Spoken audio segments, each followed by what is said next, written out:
சாந்தி முகூர்த்தத்திற்கு நேரம் பார்க்க வேண்டுமா? இந்த கேள்வியை புரிஞ்சுக்கிறதுக்கு, இந்த பதிலை புரிஞ்சுக்கிறதுக்கு இதற்கு முன்னால் நம்ம ஒரு வீடியோ வெளியிட்டிருக்கிறோம், பதிவு பண்ணியிருக்கோம். அநேகமாக இதுக்கு முன்னாடி தான் வெளியிடுவோம்னு நினைக்கிறேன். தாமதமாச்சுனாலும் பிறகு நான் இதனுடைய தகவல் பக்கத்தில் நான் அதனுடைய லிங்கை வைக்கிறேன். அது இதை இன்னும் நல்லா புரிஞ்சுக்கிறதுக்கு உதவி பண்ணும். அதுல என்ன சொல்லியிருக்கோம் அப்படின்னா, எப்படி ஒரு ஜீவன் ஒரு பெற்றோர்களிடம் தேர்வாகிறான் அப்படிங்கிறத பற்றிய விளக்கம், அந்த கருவுறுதல் எப்படி நடக்கிறது என்பது அங்கே விளக்கப்பட்டுள்ளது. அதில் என்ன விளக்கப்படுகிறது என்றால், இந்த ஜீவன் எப்படி தேர்வாகிறான் அந்த கருமுட்டைக்கு.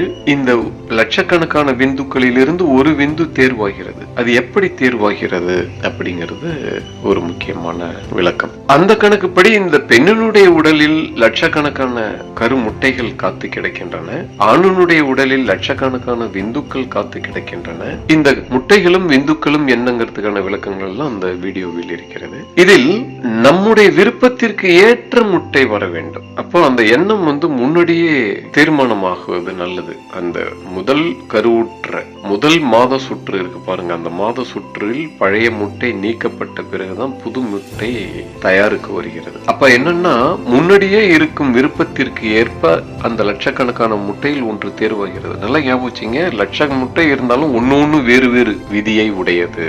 அப்ப எந்த விதியை உடைய முட்டை வரணுங்கிறது பெண்ணின் எண்ணங்களின் தொகுப்பை பொறுத்து முடிவாகிறது. அப்ப அந்த எண்ணங்கள் சில மாசத்துக்கு முன்னாடியே ஒரு ரீதியாக வைக்கப்பட வேண்டும். வைப்பது நல்லது, வைக்கப்பட வேண்டும். நான் ஒன்னும் உங்களை கட்டாயமெல்லாம் பண்ணல.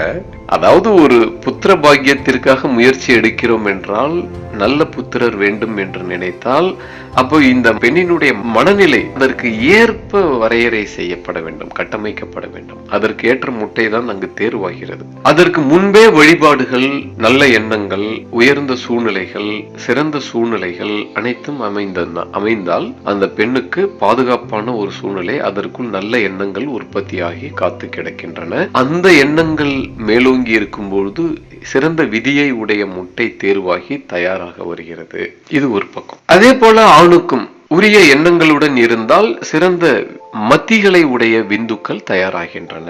இந்த விதி மத்திங்கிறதுக்கெல்லாம் விளக்கம் முன்பு உள்ள வீடியோவில் விளக்கப்பட்டுள்ளது. இப்ப அடுத்து, நேரம் ஏன் குறிக்கணும்? இப்ப இந்த சாந்தி முகூர்த்தம்னா என்ன? சாந்தின்னா அமைதி அடைதல்னு பொருள். அதாவது இந்த பெண்ணும் எனக்குள்ள என்னமோ நடக்குதே, என்னமோ வேணும் போல இருக்கேன்னு பலவிதமான தவிப்புகளுடன் வாழ்கிறாள். இந்த ஆணும் என்னமோ தேவைப்படுதே, இந்த பிரச்சனை தீர்க்கணுமேன்னு பல தவிப்புகளுடன் இருக்கிறான், அமைதி இல்லாமல். அதனால இந்த இருவரும் அமைதி அடைகிறார்கள் சேரும் பொழுது. அதற்கான உடல் கட்டமைப்புகள் இருவரிடமும் இருக்கின்றன, அமைதியை ஏற்படுத்துகின்றன. ஆச்சா, அப்படி எப்ப வேணும்னாலும் சேரலாம், எப்ப வேணாலும் இந்த அமைதி கிடைக்கும். ஆனால் ஒவ்வொருவருக்கும் உள்ள மனநிலைகள் வேறு. அதற்கு ஏற்றவாறுதான் முட்டையும் விந்துவும் தயார் நிலைக்கு வருகின்றன. இன்னொன்னு, ஒரு ஆணோ பெண்ணோ அவர்களுடைய மனநிலை நீங்க கவனிச்சீங்கன்னா தெரியும், நாளுக்கு நாள் மாறுகிறது. ஒரு நாளிலும் நேரத்துக்கு நேரம் மாறுகிறது. இத மேற்கத்திய விஞ்ஞானிகள் எப்படி விளக்குறாங்கன்னா, இதெல்லாம் நம்ம வச்சுக்கிறது, நம்ம அந்த சூழ்நிலையில வச்சுக்கிட்டோம்னா அதுக்கு ஏற்ற மனநிலை வரும் அப்படின்னு சொல்றாங்க. அல்லது எதேச்சையாக வருவது அப்படின்னு சொல்றாங்க. இந்த விஞ்ஞானிகள் போன 2000 ஆண்டுகளாக வாழ்க்கையை உடையவர்கள். போயிட்டு போகுது. இந்த சயின்டிஸ்ட்ங்கிற ஆங்கில வார்த்தைகளினுடைய ஆயுளே இன்னும் 500 ஆண்டுகளை தாண்டல, போயிட்டு போகுது. ஆனால் நம் நாட்டில் 2000 தலைமுறைகளுக்கு முன்பிருந்து ஆராய்ச்சிகள் நடந்து வந்துள்ளன. அந்த நீண்டகால ஆராய்ச்சியினுடைய முடிவுகள் என்னவாக இருக்கிறது அப்படின்னா, இந்த நாளுக்கு நாள் அல்லது நேரத்துக்கு நேரம் மாறும் மனநிலை நம் விருப்பப்படியோ எதேச்சையாகவோ நிகழ்வது இல்லை.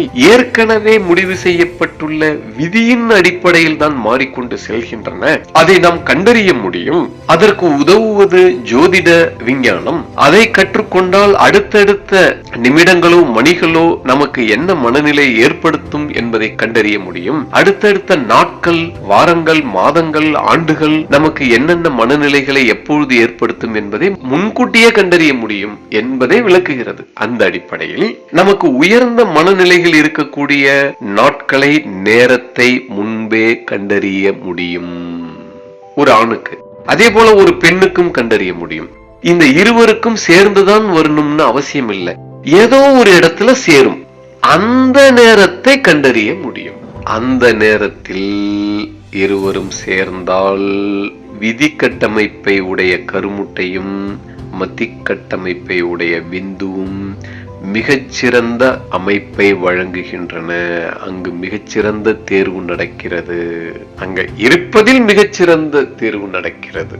அவ்வளவுதான். அங்க இருக்கக்கூடியவைகள்ல அப்பொழுது கருவுறும் ஜீவாத்மன் மிகச்சிறந்த குணங்களையும் பண்புகளையும் திறமைகளையும் உடையவனாக இருக்க வாய்ப்புகள் அமைகின்றன. இதை கணக்கில் வைத்துக் கொண்டுதான் பெரியவர்கள் இந்த கணக்குகளை உட்கார்ந்து போடுவாங்க. சும்மா குறிக்க மாட்டாங்க. விவரம் தெரிஞ்சவங்க குறிச்சா 2 பேர் ஜாதகத்தின் அடிப்படையில் பொருத்தமான நேரத்தை கண்டுபிடித்து கொடுப்பார்கள். அப்பொழுது இருவரும் சேருவார்கள். சரி, ஆனா சாந்தி முகூர்த்தத்தில் சேர்ந்ததுனாலேயே அந்த சேர்க்கையிலேயே கருவுறும் அப்படின்னு கிடையாது. வேறு எந்த சேர்க்கையில் கருவுற போகிறது என்பதும் நமக்கு தெரியாது. அப்ப சாந்தி முகூர்த்தத்துக்கு மட்டும் நேரம் குறிச்சு என்ன பிரயோஜனம்? பதில் சொல்லுங்க. அப்பா பதில தான் நீங்களே சொல்லிட்டீங்க. நான் என்னத்த சொல்றது? நான் என்ன பதில் சொன்னேன்? அதான் என்ன பிரயோஜனம்ட்டீங்களே.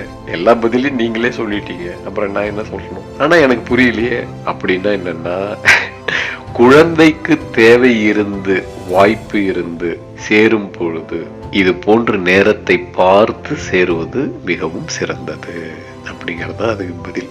அப்ப நமக்கு பார்க்க தெரியாதே, பார்க்க பழக வேண்டும் அல்லது பார்க்க தெரிந்தவருடைய உதவியை எடுத்துக்கொள்ள வேண்டும். எப்படி உடம்பு சரியில்லாம போச்சுன்னா நம்மளேவா ஆபரேஷன் சர்ஜரி பண்ணிக்கிறோம்? தெரிஞ்சவருடைய உதவியைத்தானே நாடி போறோம். அதே மாதிரிதான் இதுலயும் ஒரு ஜோதிடரை நாடி செல்ல வேண்டும் அல்லது பஞ்சாங்கம் தெரிந்தவரை நாடி செல்ல வேண்டும். அவரிடம் கேட்டால் அவர் கண்டறிந்து கொடுப்பார். அதை மனதில் வைத்துக் கொள்ள வேண்டும். இதுக்கெல்லாம் ஒரு தடையும் போயிட்டு இருக்க முடியுமா? இன்னைக்கு நாட்டுல சரியான ஜோதிடர்கள் அரிதாகி போனதால் இந்த கேள்வி அதிகமாக இருந்தால் நமக்கு பக்கத்து வீட்டிலேயே இருப்பாரு அல்லது நம்ம குடும்பத்திலேயே ஒருத்தர் இருப்பாரு. இன்னைக்கு அந்த சூழ்நிலை குறைஞ்சு போயிருக்கு.